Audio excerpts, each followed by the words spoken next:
So today we're focusing on performance management, and because we're a small group today, we'll make it very interactive, and hopefully add value to you, um, or be able to add more value to you because we're a relatively small group. As you know, we do this every week, and next week we are focusing on competencies. So what steps you can take to raise the skill and will of your respective sales team members.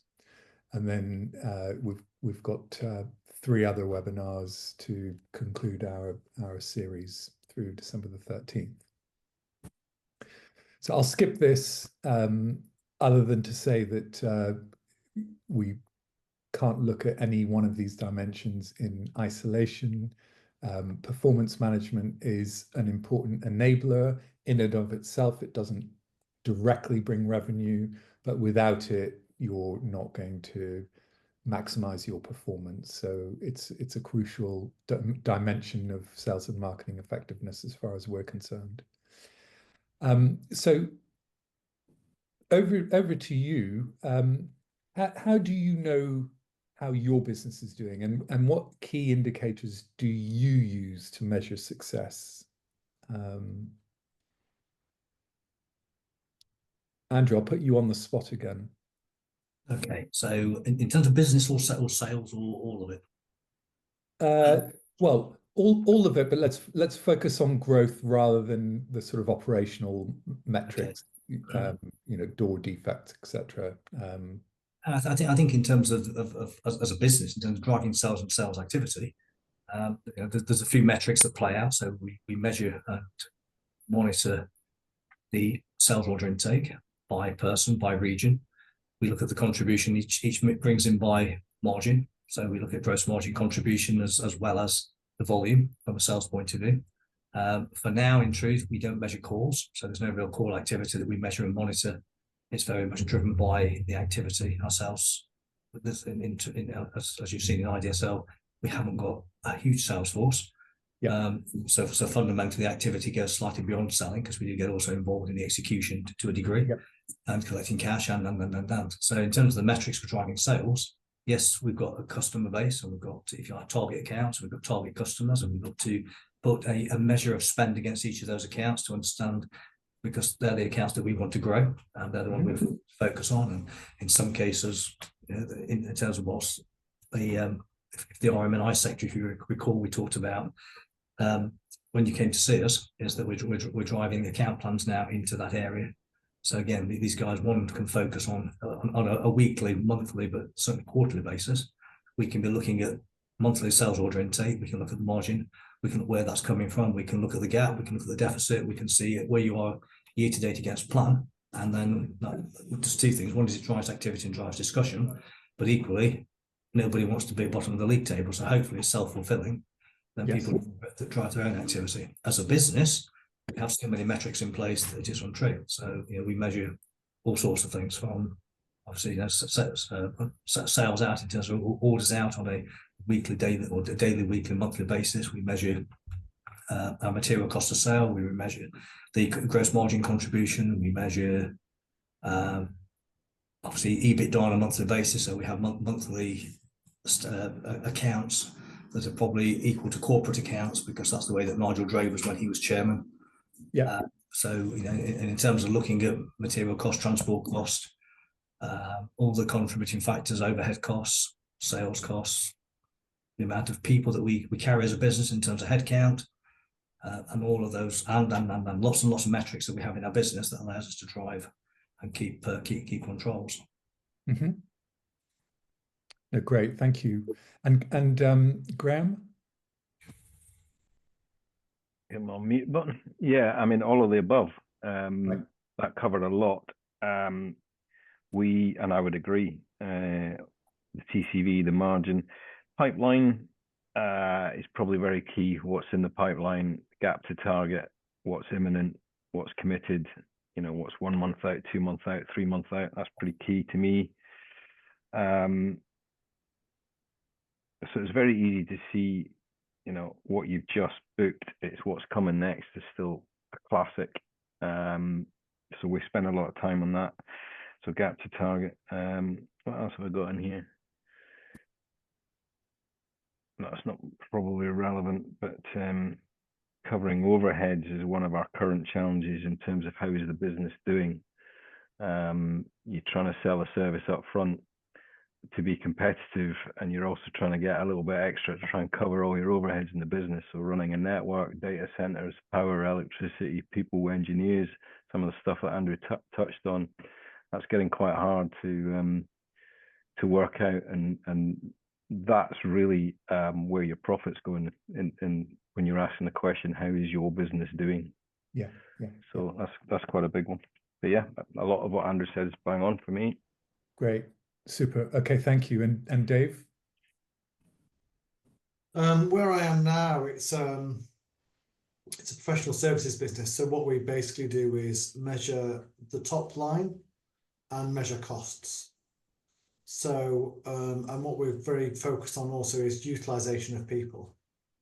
So we basically review those three metrics across every single one of 150 clients, of which one client happens to be a bucket with about 100 very small clients in it. So we basically have clear metrics for all of our clients' expectations and what their revenues will be over a 12-month period. And we basically see how we're doing against those on a weekly basis. Brilliant. Thank you. And Katrina? In one of my previous, I was just thinking about there, all of what has been said today, but in a previous role, I was looking where the bottlenecks were, and to drive the right culture, one of my KPIs, if you wish, was converting leads to opportunities, because we needed to bulk up the opportunity pipeline. And that drove the team to, instead of focusing what's in the pipeline and trying to close that, to actually bulk it up. At least we did it for at least 6 months to try to boost that, and then obviously closing the deals. Yeah, so that's my contribution. Thank you, Katrina. No, that's great. And one more question for you all. How do you get early sight of variances against performance?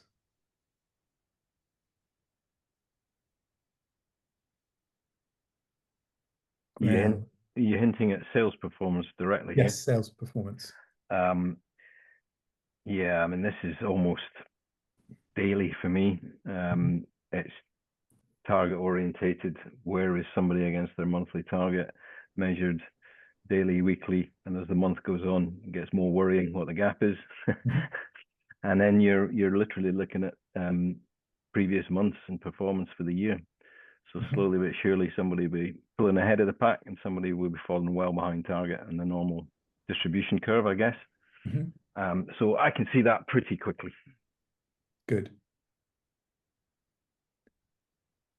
Great. Okay. And Andrew?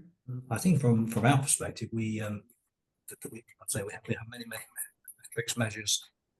So as a business, in terms of sales, we absolutely have daily visibility of what's loaded out in terms of sales output for November, December, right throughout the whole of this financial year, which ends in September. So we can see ahead of us what we've got loaded out in terms of hard orders, and also 90-95% forecast.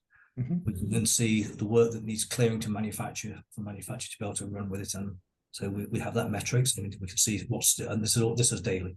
So day by day, week by week, month by month, and we sit on this every day, every Tuesday morning as a team, as a management team, including the board. We join together with our senior management team at 7:30, and we go through basically everything in terms of certainly this month and next month and probably the month after. From a sales point of view, in terms of orders in, it's obviously about the pipeline. So that's looked at probably once a month, if I'm being truthful. The metrics in terms of inquiries. So we receive anywhere between 250, 280 new inquiries, new project inquiries per month. And I measure those on a monthly basis, one against last month's performance in terms of intake, but also the year prior in the same month, to see if there's any sizable shift. So there's some things that we do daily. There's some things that by natural cause of meetings happen weekly.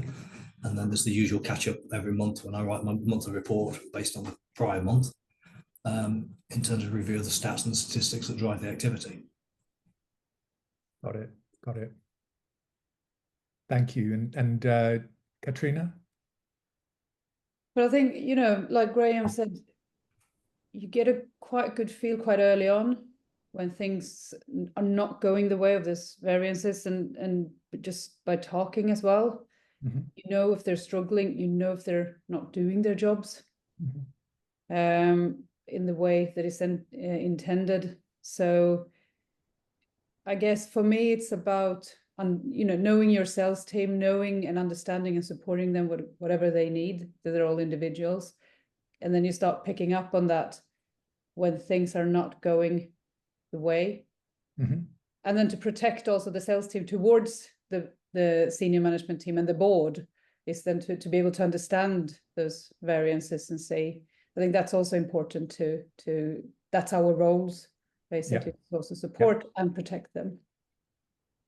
Great. And Dave? I mean, here the pipeline on new sales is quite long, probably 3 to 6 months. A lot of it is based around tenders.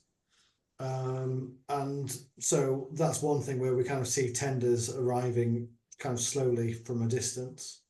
I think in terms of the short-term revenues, that's quite challenging because our shortest term work is booked 3 days in advance. Mm-hmm. So therefore it's quite hard to have the operationally to have the right capacity to meet that demand, or have too much capacity, if you like. So again, we tend to sort of review it historically rather than going forwards, but therefore we do look at last week. And one thing I brought to this organization is, instead of being so focused on what happened last Wednesday afternoon, let's look at the trends for the last 6 or 8 months or the last 2 or 3 years in order to define what's different now and where we are and where we're headed. Yes, got it.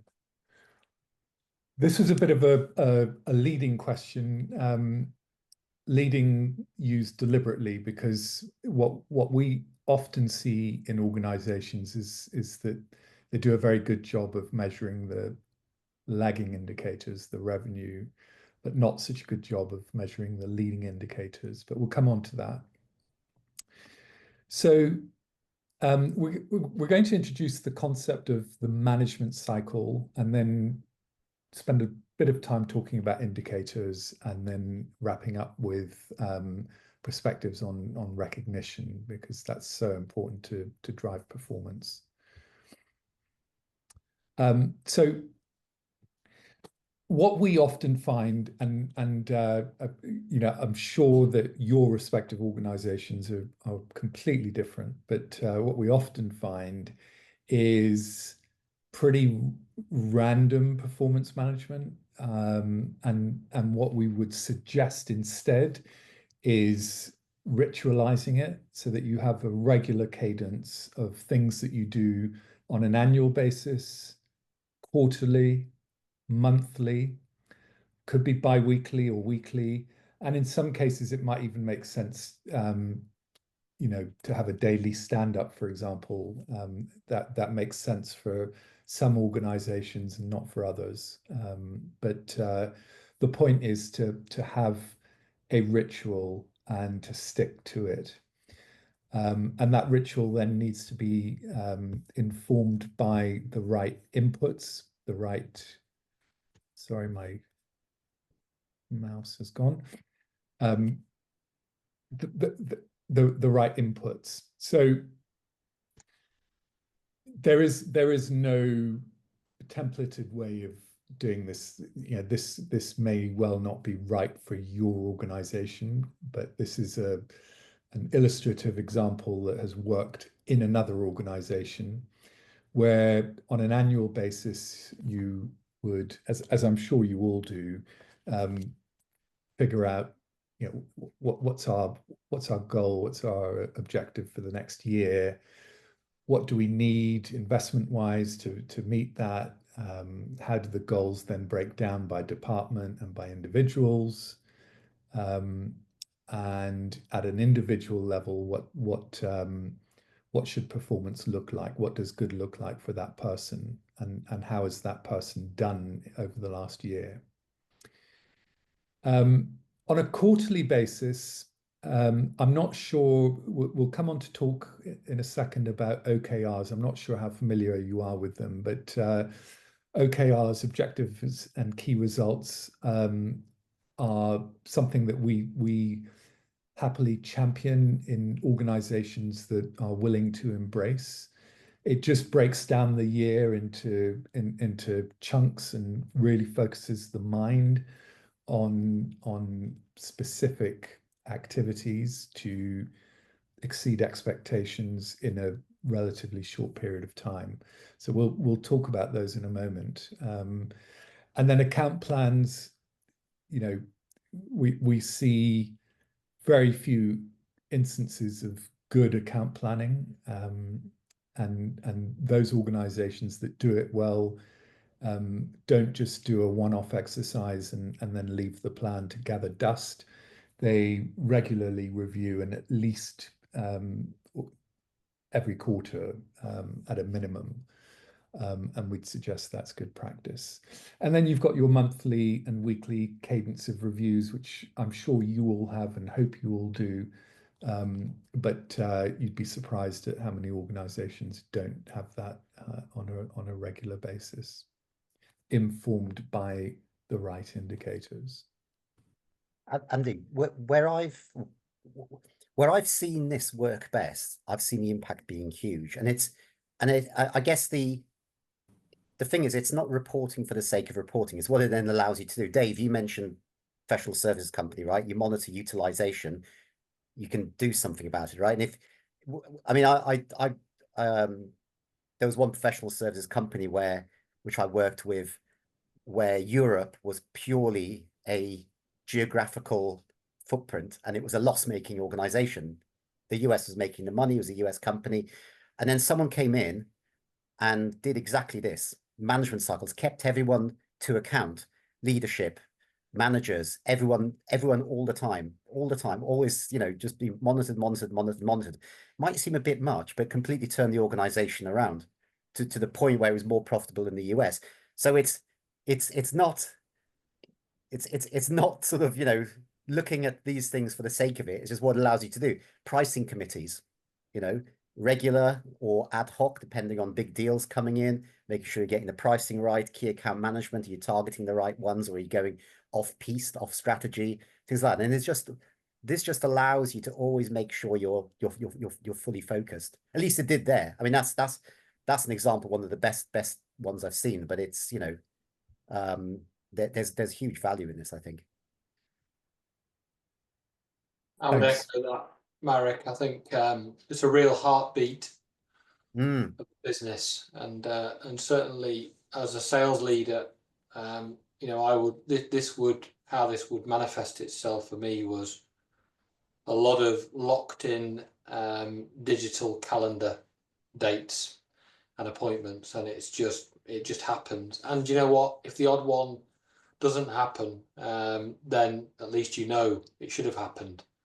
You know, and it can always be flexible, but just locking it in at the start, and then it actually becomes very efficient as well to run, because people get used to bringing the same information into them, having the same type of discussion, and then sharing the same kind of output. So it actually, what seems onerous to begin with can then seem very efficient, very slick. Yeah, especially if it's set up right, and people see that what they're being put under the microscope for is actually valuable, and not just for the sake of, oh, I've got to do another report. Very action orientated, very tangible, and full of full of support as well to steer, right? It's like, okay, we've seen it's going in this direction, right? Now we're going to support you to go and bring it back on track. Yeah, well, I think particularly in sales, and I was with a business earlier on this week where this was being discussed, and it was actually the CEO who was talking about it and saying that in some of these type of meetings, it's a great opportunity to flag up where a salesperson might need support to go and win a piece of business or to retain. but not being afraid to put up the hand and go, do you know what? If you actually come in with me, I think I can get this over the line, whatever that might be, as I say, retention or winning the business. So actually that building on that support piece is massive, I think. You know, being able to actually almost air some deals and where they're at or opportunities, and then say, look, could we go about it this way? Usually there's an answer somewhere in the organization, and sometimes it just needs it needs airing and talking about, and these forums can be good for that as much as it is often seen as the microscope. Thanks, guys. The one thing I also meant to say but didn't is the personal development plan and the personal review. Too many organizations that we go in and work with have that as kind of a box ticking exercise, and it really is annual only. And the annual is important, but it needs, you know, the performance management of an individual needs to be done on a continuous basis, and it's as much about recognition as it is about telling them that they may not be quite on track. So objectives and key results, are you familiar with them? Do you use them? Are you unfamiliar with them? Andrew? In truth, until you have to explain what OKR was, I've never heard of it before in my life. So no, that's fine. That's fine. Graham? I know what an objective is, but I don't know what an OKR is. This is not a test. I'm just curious. And you haven't got my hits on listed, have you? Seeing whether we know anything or not. But no, I don't know what an OKR is. Yeah, I recognise it, but not under those that abbreviation of OKR. Okay. Recognise the model, but. And Dave? Yeah, familiar with them and do not use them. Okay. Katrina? Familiar with them. The two companies I've worked for in the past have used them, overcomplicated them hugely. So please convert me back into the OKR world, Andy. Sure. Very familiar situation, yeah. OKR stands for Objectives and Key Results, and they were pioneered by Andy Grove, who was the Intel CEO. They're now in use in many organizations, the most famous of which is Google. So in Google, all 190,000 employees on a quarterly basis set out their objectives and then the steps that they're going to take to achieve those objectives. So it's really ingrained in their DNA. And Google hasn't done badly over the years, and they've been doing the OKR process for I think 25 years now. So the objectives is the what, and the key results is the how. And the idea is that each quarter is a good period of time, but it doesn't need to be quarterly. But that's a sensible period of time, 90 days.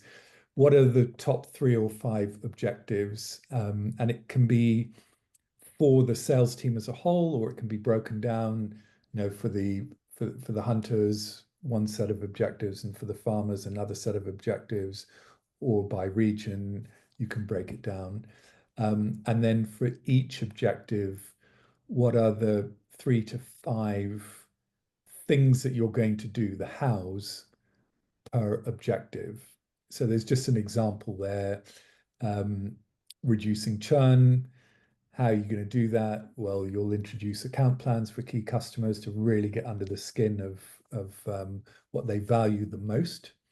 You'll make sure that you nail service issues, and you'll initiate some kind of formal how are we doing dialogue well in advance of the renewal.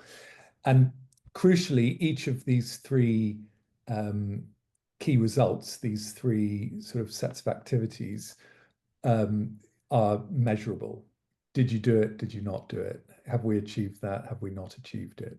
And that's a key part of the OKR process. And OKRs can be either what's called committed, so we have to nail this. You know, it's It's not optional. It has to be done. Or they can be aspirational. So at Google, there's a combination of committed and aspirational OKRs.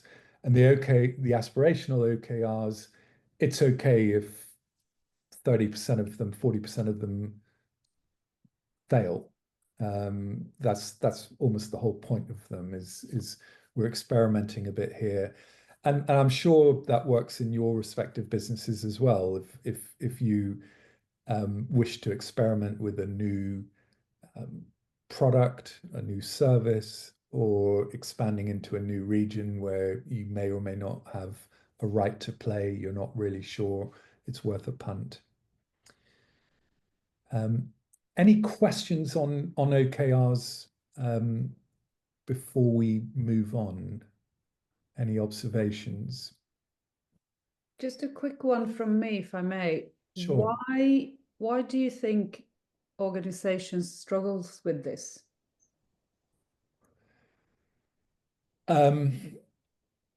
That's a really good question. I was involved recently in an organization where the CEO wanted to put them in place, and they achieved a kind of half-hearted outcome. It needs full commitment from top down, on the one hand, and on the other hand, these only work if they're sort of devised bottom up, and everyone understands and is committed to them. I think in somewhere like Google, where you've got 190,000 people doing it every single quarter, and they have been doing it for over 20 years, is testament to it being able to work really well. But the execution of it, keeping it simple, is key. I think sometimes if they're not positioned correctly, they're a box ticking exercise, right? So people just ignore them. They're like, look, I've got my sales. You know what? It's like, oh God, 10% of my incentive is now on these, you know, these OKRs or MBOs or whatever you want to call them, right? Oh God, you know what? If I talk to my manager, they'll just give me a 5 out of 5 on them anyway. And so to Andy's point, I think they have to be taken seriously. And the other thing is, if they're not written correctly, so you know, SMART, specific, measurable, blah blah blah, you know, all that, you know, relevant, timely, you know, that's always a good guideline for testing whether they're written well, and so that at the end of the quarter, at the end of the year, you're not all just looking at them going, well, did he achieve them? Did they not achieve them? Oh, you know what? Let's forget about it. Let's give them a 5. You know, so I think they just have to be well thought through, and also to your point, Andy, you know, they just have to be part of the culture of the company. I mean, me, you know, I've spent most of my life in consulting, so I live and breathe these things. You know, someone's always on my back on, you know, not just the sales I've made, you know, to get client business in, but also huge amounts of personal development, company development, product development, whatever it is that's in these things. And those, they've always had a big contribution to how much money I get paid at the end of the year. So yeah, they can work, but you've got to put some effort into them. Thank you, Marek. Let's move on. We always remind our clients that sales is a numbers game, and leaders often lose sight of that. Sales leaders often lose sight of that. And what sales leaders can be guilty of, and I'm not suggesting anyone on this call is at all, but what they can be guilty of is not paying enough attention to the top of the funnel, and sometimes when the sales don't materialize, it's 3 to 6 months too late to do anything about it. You know, you should have taken action 6 months previously. And for all of your businesses, you will be able to apply equations that look something like this. The numbers will be different. In this example, you know, for every 100 leads, we'll get 10 meetings. So we've got a 1 in 10 conversion ratio from leads to meetings. In your respective business, it may be that, it may be a lower or a higher number. And then for every meeting we have, 1 in 3 might turn into a proposal. And for every 3 proposals we send out, 1 might result in a sale. Again, for your own respective businesses, that 3 might be a 2 or a 4. The meetings might be 5 or 15, but a number will apply. And so best practice then is to constantly be ensuring that enough new leads are going into the hopper each month on a consistent basis in order to be able to churn out the required level of sales. And what great leaders do is they have a good handle on all of these metrics, these leading indicators. And so they can see at a glance if the leads aren't materializing, then I may well have an issue in 3 months' time with my sales number. And so what we recommend is having a healthy balance between looking at leading and lagging indicators. So the leading in the top half and the lagging in the bottom half. What we always find is that organizations are on top of their revenue numbers and their profit numbers. And what we most often find is that the leading indicators are not well measured. And again, if you don't measure the leading indicators, the chances of being caught out by surprise are much higher. So we would suggest measuring not every last phone call, but measuring meaningful interactions and seeing exactly how many proposals result from those meaningful interactions. Keeping tabs on percentage conversion rates from leads to meetings, from meetings to proposals, and then ultimately from proposals to revenue. And on the left-hand side here, we've got new business. On the right-hand side, we've got account management. This is illustrative. For your own business, this might look a little bit different, but we would strongly urge a balance of indicators across the leading, the lagging, the new, and the existing business. So any comments, observations on that before we move on? I mean, I would just add, Andy, that where I've found this really powerful is to join up the conversation between sales and marketing. So in particular, it will allow a very clear, if you like, dialogue around number of leads, the expectation, to what degree are salespeople going to need to wear out their boot leather or their mobiles, or their cars in sort of, going out there and finding leads versus, what's expected from an inbound marketing-led, more marketing-led campaign.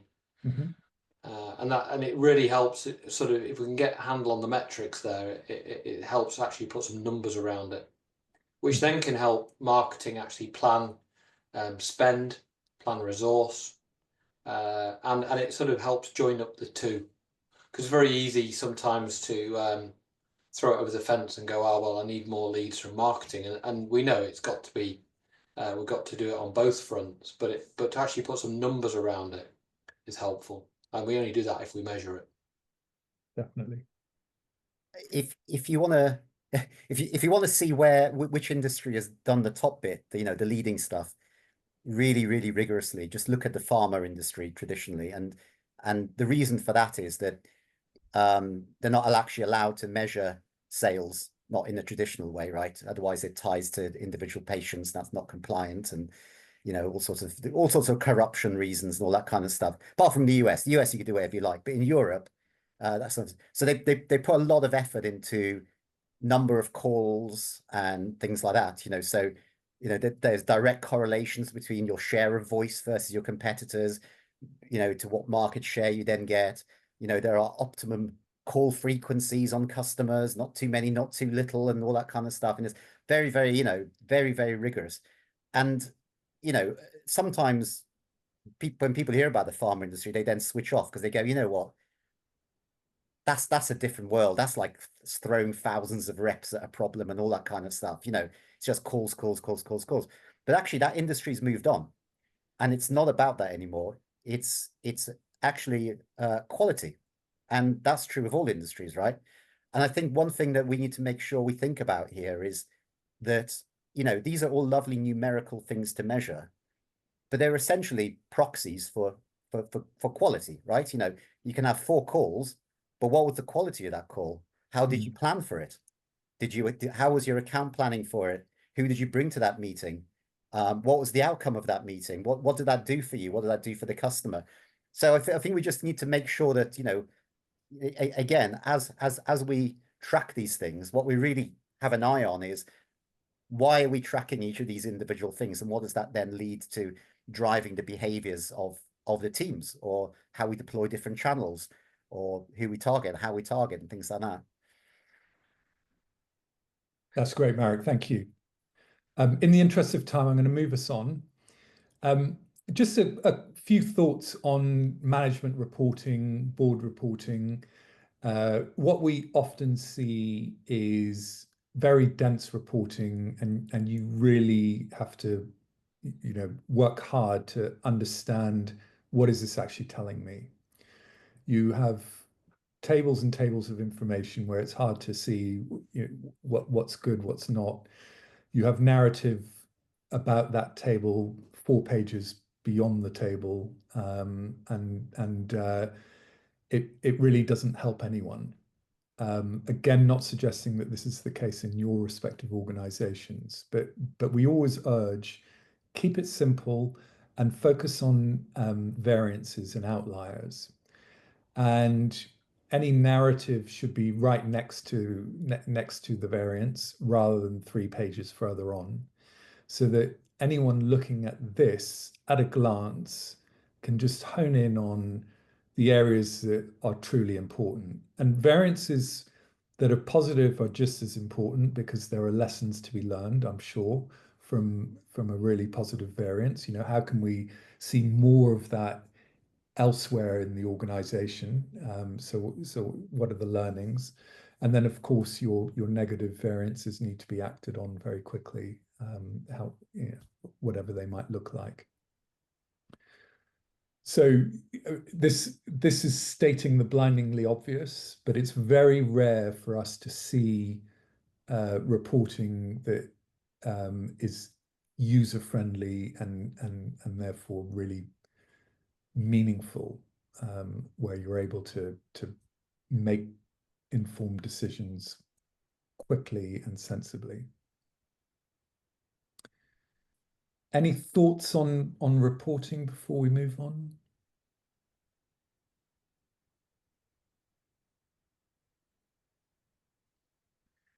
And then just a few thoughts on recognition. So a startling recent survey result, nearly 1/3 of employees feel invisible at work. So they don't feel noticed. And I think that's also been exacerbated by the working from home. And I think a lot of employees get through their day and probably reach the end of it and wonder, you know, whether their contribution was in any way meaningful, valued, and you know, that's just an awful place to be, both for the employee and for the organization, because the organization selfishly is not getting the best out of their employee. So just some thoughts. If it weren't for you is a very powerful phrase. And as a leader, you can't say it enough. You know, if it weren't for you, we would not have nailed this sale, we would not have put in place this process, whatever it may be. And it can be it can be small, it can be, you know, huge, you know, might change the fortunes of the company, but it doesn't need to.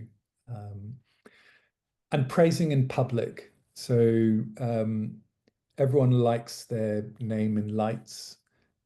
Too often that doesn't happen. It's not made easier again by a tendency for more remote working, but there are ways around that to recognize people in newsletters, on Teams calls, etc. We just don't do that enough as leaders. And then what we have found over our years of either leading sales teams or consulting to them is that small rewards can be just as meaningful as a large bonus. And if you put them in place regularly, perhaps associated with sprints, monthly or quarterly sprints.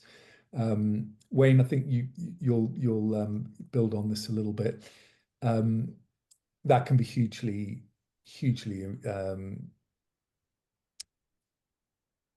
important and lead to great outcomes. Yeah, I think certainly when, as a sales director, I found that it was good to get, you know, in a year long, going for a year long number. And of course, you're focusing on it monthly. It's nice to be able to break it down and almost have a quarterly focus. And it might be that is around, for example, if you're launching a new product, or it might not be a new product, but it might be you just want to have a particular push for whatever reason. It could be that you've got high stock of that product. It could be that you know, you're able to buy very effectively on that. Your costs may be good. So whatever it might be, whatever the reason is, a chance to actually have a sprint around something. So focus in around a topic, a product, a category, and make it specific for each team as well. It's always nice to do it a little bit like as Andrew talked about, where there's a bit of a league table, and it's a bit, and make it a bit of fun as well. And then you can have a weekly update on it, so you get a chance to, you know, have a bit of a heartbeat to it. And yeah, it just takes the focus off that year-long focus, and it just breaks it up. Just breaks it up, makes it a bit more interesting, but definitely would support having fun with it as you go through that quarter. Graham, Andrew, Dave, Katrina, any tips for the others? I mean, I'd agree with what Wayne just said, if only because also I think 12 months is a long time some days. It certainly was when I was younger. And things move on so much. So therefore, kind of, you know, the last organization I worked with earlier this year was very much focused around quarterly 13-week sprints. And I think that is, you know, you can have good ones and bad ones, but at least you can celebrate small successes along the way. Whereas, you know, a forecast for 2025 that you set now, it's a long time until that arrives in terms of a win. Mm-hmm, mm-hmm. Yeah, absolutely. I've got a question for you, if I can. Go for it. Around this, we mentioned league tables there, and I had an experience at a previous place where we had to take our league tables down. They were deemed to be pressurizing, harassment. We ended up putting them back up again, but only with the permission of everybody in the table. So some people decided not to put their name into the table, which I just found like, wow. But it still exists today. You've got to be really careful. Mm-hmm. The question is, do you think we should continue league tables under those circumstances? Just if I chip in on that, Graham, I think you raise a really interesting point. We're experiencing a shift with Gen Z coming in, and they are a different breed to us all, and they act differently and they work differently, and their expectations and what they value is so differently. And I was reading a report yesterday about it, and in 2030, they'll make up 40% of the workforce. So we're in for a little bit of a rough ride here if we don't, you know, if we're not agile, if we're not aware of what is coming. And recognition is a big thing for them. But it's you, Graham, you're absolutely right. It has to be in the right way that they, you know, review and recognize it. And it's all about uniqueness for them and not being able to compound them into a group of people. They need to be seen. And so, yes, watch this space. I think we're in for an interesting ride. It is interesting. But by 2030, I think I'll have retired and avoid the problem. You'll escape that one. Me too. I think one thing you could think about, if you had a team of 10, say, the league table could be public with the top 5, and then you could make the others aware of their respective standings privately. So you're not kind of publicly shaming them, but at the same time, they're aware that they're in 9th and their performance is shocking. But you're doing that privately rather than publicly. Could be a way.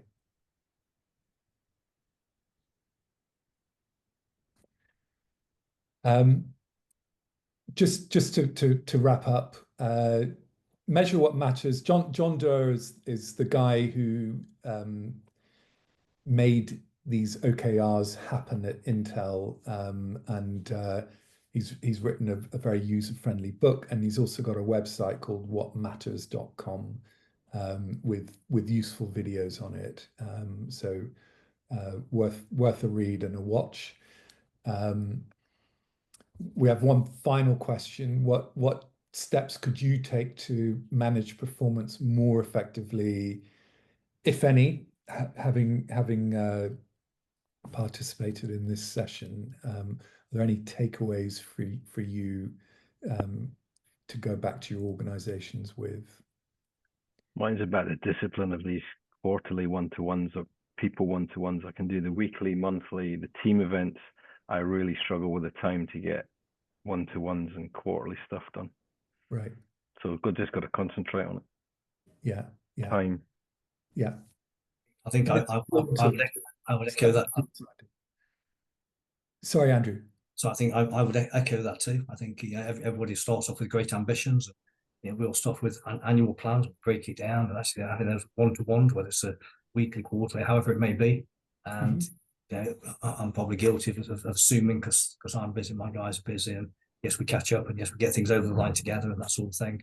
I think the other thing is, which obviously Wayne, I guess, recommended heavily, is about the fun side of things, and we all do get that bogged down in business, and it is hard at times, it's heavy at times. We have banter between ourselves, but actually having fun and engagement and making life slightly more lighter. So there's some key takeaways. We'll see. Dave? I think the thing that I like, the thing which I'm trying to do at the moment is look at activity levels. We have a slight issue with our systems in that they're less than ideal, let's say that. But it'd be really good to basically be able to measure some of the things you're talking about in terms of, number of calls, let's say, in order that those leading activity levels are as high as you wanted them to be. So that's something which I'm looking at the moment. And I think that's interesting to continue to push.